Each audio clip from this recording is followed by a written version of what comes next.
But we also need software that allows us to do job scheduling for the mainframe. And we basically call that job management software, so that we can in fact schedule jobs that will run through the course of the day or the night, and will actually process without being in competition for one another.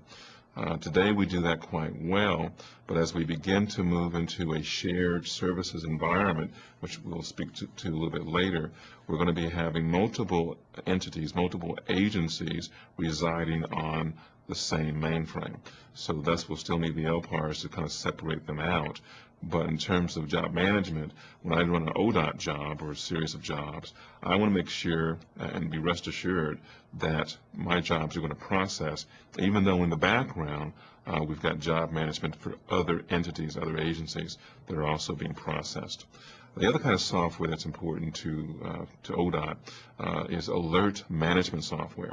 So today we like to get into monitoring our mission critical applications, our servers, and our network, and actually have alerts automatically sent to those first responders or first and second tier responders on things that need to be fixed. So if the network is down, or if we start seeing contention with the network, we'd like to get out in front of these problems before we have the customer calling us at the help desk. And the backdrop for the next 5 years is really moving from a single agency model, where today I own all the infrastructure, the data center, the infrastructure, the network infrastructure, the applications, to more of a shared infrastructure environment through a state data center, and will support not only the top 12, but eventually will support 52 agencies.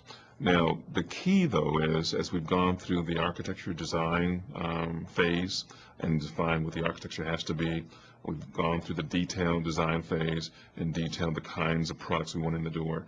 This new phase we are in is the implementation phase. CA has been very responsive to our needs, and these are more systems management needs in my mainframe environment, which is, I've got one mainframe, a Z-series mainframe, but I also have 400 servers.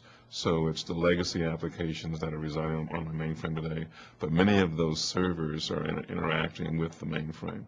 So the kinds of sales support, technical support, product review, those are the kinds of things that CA has done for me in the past. When they come to see me in good times and in bad, says something. I never have a problem seeing the vendor when I got problems, because I'm on the phone calling. But it is something to be said for a CA that can come and talk to you, show you, or introduce you to venues such as conferences, so that you kind of stay out in front of the learning curve, see where the technology horizon is going, without having to knock on their door. They're pushing the information to you versus me having to pull it out of them.